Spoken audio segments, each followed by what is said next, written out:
पुराने अहदनामे में रोज़े का हुक्म जहाँ पर हमें दिखाई देता है तो वहाँ पर रोज़े का लफ्ज़ नहीं लिखा हुआ, बल्कि वहाँ पर खुदावंद ने यह कहा है कि तुमने अपनी अपनी जानों को दुख देना है। और इसको मतलब है कि तुमने जो अपना नफ्स है उसको तुमने आजिज़ कर देना है, उसको तुमने इनकसारी में लेकर आना है। और ये खुदावंद ने कहा था अहबार 16वें बाब में कि कफ़ारा के रोज़, जिस दिन कफ़ारा की ईद होगी, उस दिन तुमने 7वें महीने की 10वीं तारीख को तुमने अपनी अपनी जानों को दुख देना है।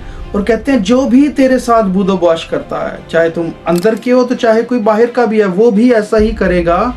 और तुमने कोई काम नहीं करना, बल्कि तुमने इसको सब्बत का दिन जानना है और इसको तुमने खुदावंद के लिए दुआ में गुजारना है।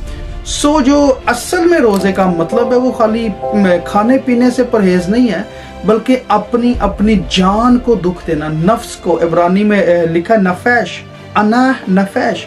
इसका मतलब है कि जो हमारा नफ्स है, जो हमारी ख्वाहिशात हैं, जो हमारी दुनियावी बातें हैं, जो हमारे टेस्ट हैं, जो हमारी दुनियावी तौर पर लाइक्स हैं, ठीक है ना, हमने उनको पीछे करना है।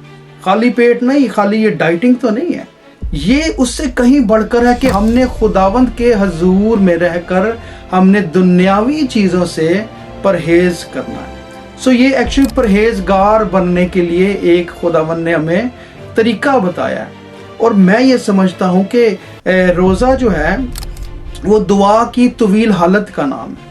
जैसे दुआ में हम कट ऑफ हो जाते हैं, बिल्कुल दुनिया से कुछ नहीं खाते पीते, कुछ ख्याल नहीं, बल्कि खुदा से दुआ कर रहे हैं, कलाम पढ़ रहे हैं, बात कर रहे हैं, वैसे ही रोज़ा भी जो है वो हमें दुआया हालत में लेकर आता है। ये दुआया हालत का नाम है और ये तवील हालत है दुआ की। सो हम अपनी जान को दुख इस तरीके से देते हैं कि हम दुनिया से कट ऑफ हो जाते हैं। और यहाँ पर खुदावंद यही कह रहे हैं कि कफ़ारा के दिन तुमने दुनिया से कट जाना, तुमने इसको सब्बत के तौर पर मानना है और तुम मेरे साथ जुड़ जाओ। आमीन।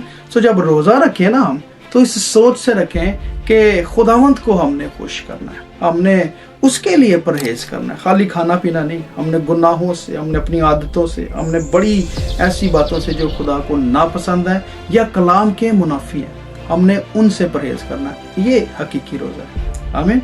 God bless.